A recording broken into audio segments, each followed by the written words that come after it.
चलिए दोस्तों, आज डेट है 24 फरवरी 2021। आज एफआई का फिगर आया है 28,739 करोड़ बाय साइड का है और डीआई का है 230 करोड़ ऑनली। ठीक है, चलिए अभी 28,000 ये फिगर देख कर पहले मैं भी थोड़ा चौंक गया था कि ये सब क्या, इतनी बड़ी फिगर नहीं हो सकती है।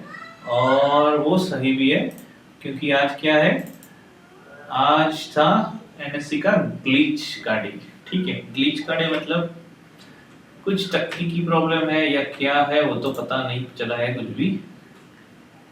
कुछ टेलीकॉम लिंक का लोचा था ऐसा सब बोल रहे थे, लेकिन आज निफ्टी ने 274 पॉइंट की छलांग लंबी लगाई है और अपनी स्ट्रेटजी की धज्जियां उड़ा दी है। लेकिन जो कॉल हेज वाली हमारी सेव वाली स्ट्रेटजी थी, कॉल बाय करना, उससे हम हमारे लॉस को बचा पाए, मतलब प्रॉफिट जो था उसमें कमी आई है और लॉस बचा पाए हैं। ठीक है, और आज एनएससी की तरफ से कुछ भी डेटा अवेलेबल नहीं है, नहीं एफएनओ के है ना ही कॉन्ट्रास्ट के डेटा, सिर्फ डेटा कैश के ये अवेलेबल हुए हैं और कुछ है नहीं। ये भी कल की ही पोजीशन है जिसमें कोई चेंजेस नहीं है। ठीक है, लेकिन ये फिगर क्यों इतना बड़ा है, क्योंकि आज 30,000 करोड़ की बॉश की एक डील है। ठीक है, तो उसको निकाल दो तो आपको 1,260 करोड़ की आज कैश में बिकवा ली है।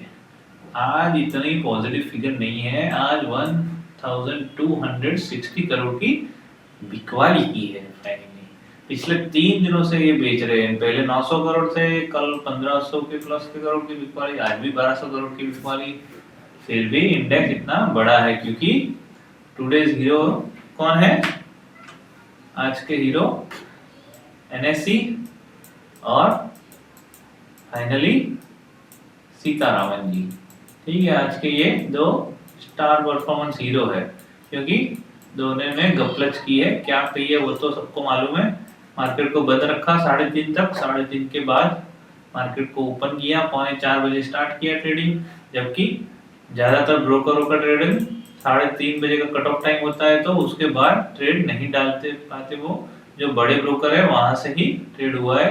ठीक है, और दूसरी बात ये थी कि सीतारामन ने बैंकों के लिए कुछ गेट्स ओपन किए, उसकी वजह से बैंक सेक्टर में फ्लड आ गया है। ठीक है, और ये फ्लड है वो सही है या गलत है वो तो अभी एनालिस्ट सब सोचेंगे, लेकिन सोचने वाली बात ये है कि नेगेटिव था पीएसयू बैंकों का। ठीक है, क्योंकि पीएसयू बैंकों का धंधा प्राइवेट बैंकों भी दे रहे हैं, तो प्राइवेट बैंक के लिए थोड़े तो पॉजिटिव थे ही, लेकिन ये बहुत ज्यादा रेवेन्यू जनरेट वाली बात नहीं है उनके लिए। और ऑपरेटिंग कॉस्ट भी उनका उसमें से, ऑपरेटिंग कॉस्ट तो ठीक है लेकिन ऑपरेटिंग प्रॉफिट कुछ ज्यादा नहीं होने वाला है इससे।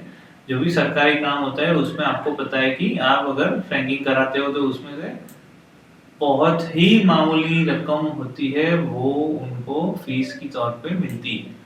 ठीक है, तो ये कुछ भी बड़ी पॉजिटिव फिगर नहीं है। ठीक है, आपने इस बेस पे बैंकिंग के शेयर लिए हैं और प्रॉफिट मिल रहा है तो मैक्सिमम पोर्शन उसका बुक कर लीजिए, क्योंकि अभी भी ग्लोबल करेक्शन नहीं आया है। ग्लोबल करेक्शन में इंडियन मार्केट नहीं संभल पाएगा, ये पक्का है। ठीक है, क्योंकि जिस तरह से जो बायर थे वही अब सेलर हो गए हैं, एक बात समझ लीजिए। तो मार्केट कैसे टकेगा, ये लोग कितना बाय कर रहे हैं 230 करोड़, ये लोग बेच कितना रहे 1200 करोड़, तो 1000 करोड़ कौन बाय करेगा। ठीक है, समझ रहे हो आप बात। तो इसीलिए पोजीशन लाइट रखिए, जितनी बने हो उतनी, और इंट्राडे में भी रिस्क कम रखिएगा। ठीक है, और ये 1260 करोड़ की आज बिकवाली का फिगर है, ये अभी कंफर्म नहीं हुआ है, लेकिन कल कंफर्म कोई पर्टिकुलर मैटर के साथ मैं आपको बताऊंगा, और ये डेटा भी कल अपलोड होंगे तो मैं इस वीडियो का पार्ट 2 बना दूंगा। ठीक है, तो आज के लिए इतना ही है और फिर हम देखेंगे कि चलिए हमारा कल का भी और आज का भी हम देख लेते हैं।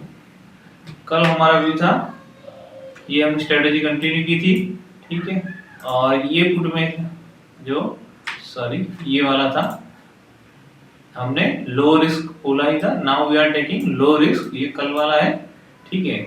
और आज किया तो बनाया भी था हमने, और तुरंत ही स्टॉप लॉस हिट हो गया था। स्टॉप लॉस कब हिट होता है इसका, जब भी आपका गेन के बराबर आपका लॉस आने लगे तो आपको समझ जाना है कि आपकी स्ट्रेटेजी लॉस में है, ठीक है। तो 1/1 के हिसाब से इसमें लॉस बुक कर लिया हमने, और इसमें स्टॉप लॉस हिट गए। इसमें हमने जो कल नहीं कहा था, लेकिन परसों हमने कहा था कि आप इसके अगेंस्ट कॉल बाय कर लीजिए, ठीक है, क्योंकि रिस्क घटाने के लिए। जिसने भी कॉल बाय किया था उसको प्रॉफिट प्रोटेक्ट हो चुका होगा, ठीक है। और नहीं किया है तो फिर जो भी प्रॉफिट था वो कम हो गया होगा, लेकिन अभी भी स्ट्रेटेजी प्रॉफिट में तो है ही, ठीक है। तो आज के क्या था कि आज जो था उसमें 95 पॉइंट्स का हमारा ऐसा हिट हो गया है, और ये स्ट्रेटेजी में प्रॉफिट रिड्यूस हुआ है समवॉट का, ठीक है। और ये देखेंगे अभी कल क्या होता है इसमें, ठीक है। ये वाली स्ट्रेटेजी में अभी देखेंगे कल क्या गुल खिलता है, क्योंकि इसमें ये रिस्की वाली फुल्ली रिस्की तो है ही, और इसमें कम रिस्क था, ठीक है। लेकिन कॉल जिसने भी बाय किया है, हेज किया था, वो है उसको अच्छा खासा मुनाफा बच गया है उसका, ठीक है। और ये निफ्टी सेल वाला था, उसमें एक लॉट और बिक गया है, तो अभी 2 लॉट हो गए हमारे पास, ठीक है। तो उसका ये कल का स्क्वायर ऑफ लेवल है, ठीक है। और 900 पॉइंट का गेन हमारे हाथ में है, ठीक है। और चलिए अभी कल के लिए क्या, कल के लिए हम 1500 रुपये रखेंगे साइड में, और जिसको जो मर्जी है वो ट्रेड करेंगे, क्योंकि कल वॉलेटाइल डे है, कल कुछ नहीं कह सकते। आपको 1500 डालना है, सामने 1500 मिले तब भी एक बार तो निकल ही जाना है, ठीक है। फिर दोबारा ऐसा ही ट्रेड लो, फिर 1500 डालो और वेट करो। और कल आपकी मर्जी, 1500 से ज्यादा मत डालना, पूरे महीने का जो भी कमाया हुआ है वो रिजिड मत रहना, कल वो सब चला जाएगा। ऐसा नहीं है कि आज बढ़ गया मार्केट तो कल घट नहीं सकता है, कल घट भी सकता है, कल 15,200 भी आ सकता है, क्योंकि आज 200 जितने पॉइंट की छलांग लगाई है ये मामूली छलांग नहीं है, ठीक है। तो आपको समझ जाना है कि शांति रखनी है, ठीक है। मार्केट आपके अगेंस्ट जा सकता है। तो आज के लिए इतना ही, अभी डेटा आएंगे तो हम फिर डिस्कस करेंगे, ठीक है। आज के लिए इतना ही, थैंक यू, धन्यवाद।